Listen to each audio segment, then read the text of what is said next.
Halo semua, film Korea Selatan selalu mengusung berbagai macam genre yang tentunya nggak akan membosankan dan membuat sebuah film terkesan hidup. Salah satu genre yang paling menarik dan banyak diminati oleh para penonton adalah genre survival. Entah itu bertahan hidup dari bencana atau dari wabah, bahkan dari pembunuh yang mengancam nyawa sang pemeran utama. Nah, di bawah ini ada film Korea Selatan yang menceritakan perjuangan untuk bertahan hidup dalam situasi yang gak menyenangkan. Baiklah, mari kita bahas.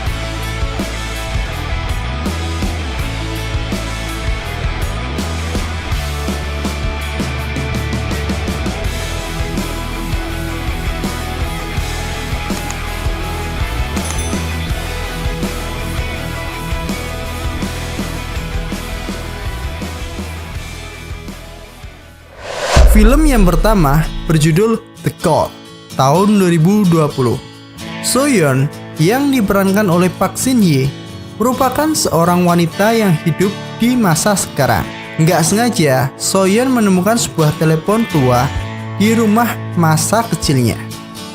Dengan menggunakan telepon tua tersebut, Soyeon berhubungan dengan seorang wanita yang hidup di masa lalu, yaitu Young Suk yang diperankan oleh Chu Jong-suk. Soyeon dan Young Suk menjalin hubungan sebagai teman yang baik.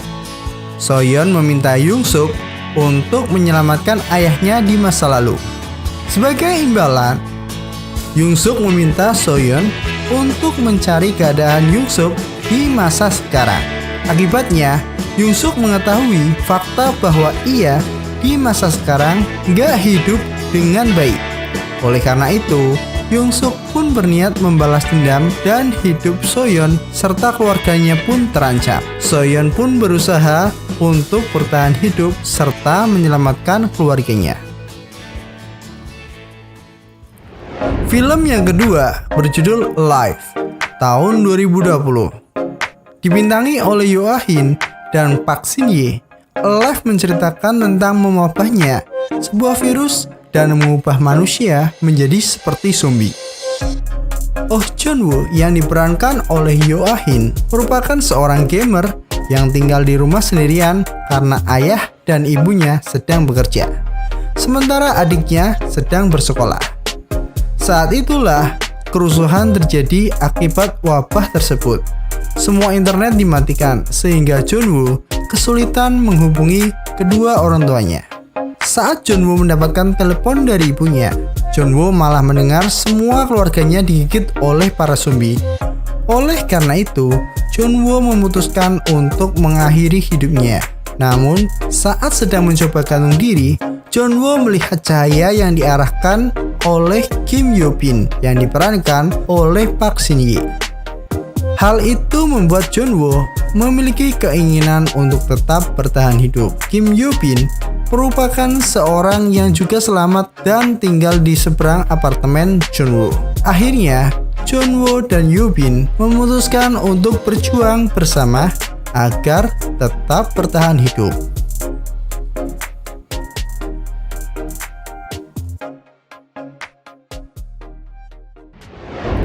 Film yang ketiga berjudul Time to Hunt, tahun 2020.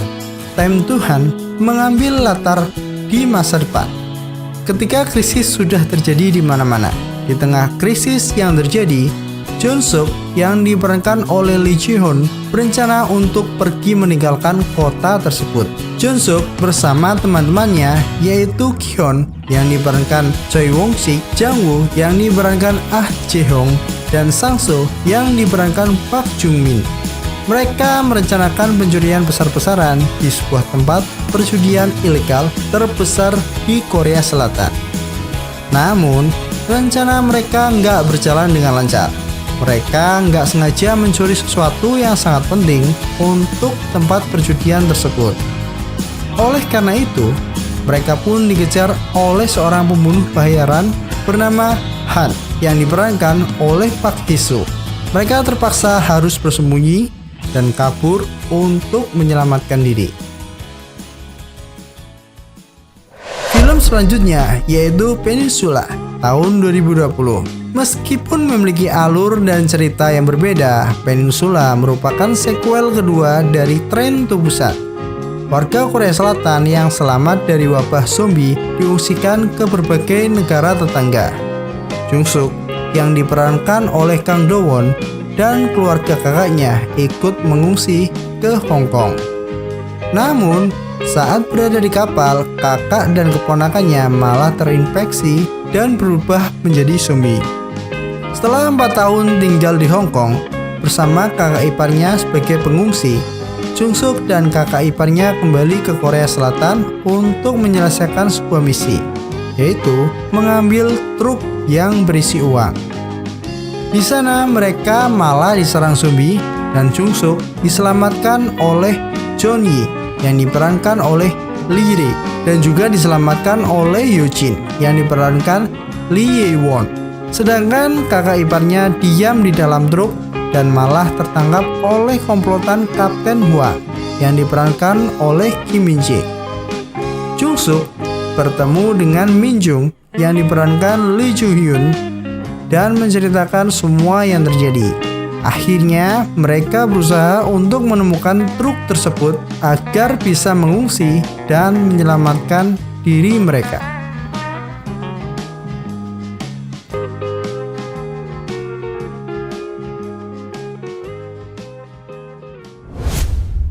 Film yang kelima berjudul Exit tahun 2019. Yong Nam yang diperankan oleh Jo Jung Suk memiliki hobi panjat tebing dan semasa kuliahnya adalah anggota dari klub panjat tebing. Ibu Yong Nam merayakan ulang tahunnya yang ke-70 di sebuah gedung. Di sana, Yong Nam bertemu dengan Ui Jo yang diperankan oleh Yuna, gadis yang Yong Nam sukai dan juga merupakan anggota klub panjat tebing. Di sisi lain, seorang pria misterius membocorkan sebuah tangki truk yang berisikan gas beracun sehingga gas tersebut mulai menyebar ke seluruh penjuru kota. Yong Nam pun berusaha menyelamatkan keluarganya dari gas beracun tersebut. Semua orang yang ada di gedung tersebut berusaha untuk naik ke atap gedung agar mendapatkan bantuan dari helikopter. Sayangnya, pintu atap gedung malah terkunci dan kuncinya tertinggal di lantai bawah yang sudah terkontaminasi gas beracun. Dengan menggunakan kemampuan panjat tebingnya, Yong Nam pun berusaha membuka pintu tersebut. Namun, bantuan itu nggak muat untuk semua orang yang ada di dalam gedung. Akhirnya, Yong Nam dan Lee Jo mengalah untuk menunggu bantuan lainnya datang membantu mereka. Gas beracun semakin menyebar, sehingga Yong Nam dan Yoon Jo harus pergi ke tempat yang lebih tinggi lagi. Yong Nam dan Yoon Jo memanfaatkan kemampuan panjat tebing mereka untuk pergi ke tempat yang lebih tinggi dan mendapatkan bantuan.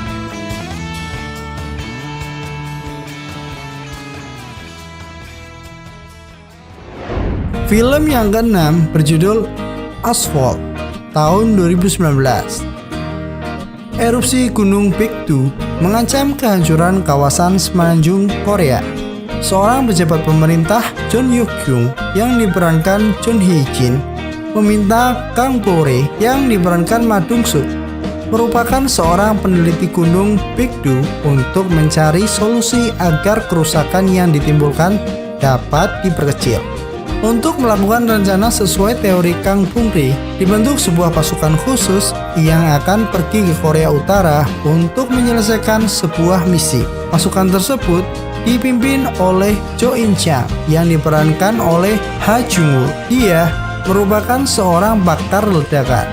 Jo In Chang terpaksa harus meninggalkan istrinya, Jo Ji Young, yaitu yang diperankan oleh Bae Suk-si yang sedang hamil.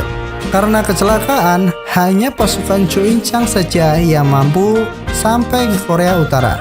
Di sana, dia menemukan Lee Jong Pyong yang diperankan Lee Byung Hun, yang dulunya merupakan anggota Kementerian Angkatan Bersenjata Korea Utara dan merupakan kunci penting untuk menyelesaikan misi tadi. Setelah beberapa perseteruan, akhirnya mereka pun bekerja sama untuk menyelesaikan misi dan menemukan solusi dari erupsi Gunung Baekdu. Nah, itulah keenam film Korea Selatan yang menceritakan perjuangan bertahan hidup. Film mana saja yang sudah kamu tonton? Komen ya di bawah. Sekian dari Enam Besar. Thank you.